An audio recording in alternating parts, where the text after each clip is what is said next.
मी संकेत जोशी आणि ही सोनाली नाईक. माझं आज दोघांचं लग्न झालं.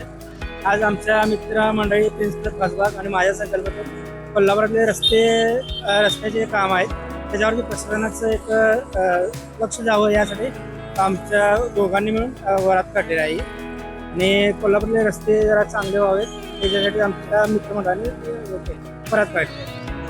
मी आता जॉबला आहे पुण्यामध्ये. मोस्टली भरपूर जण कोल्हापूर सोडून पुण्यालाच IT पार्कसाठी जातात.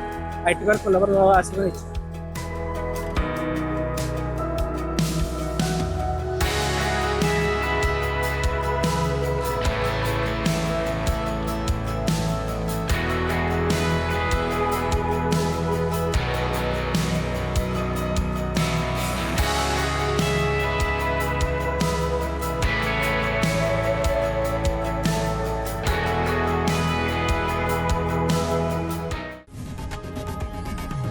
लोकशाही मराठी ऐका, पहा, जागरूक रहा.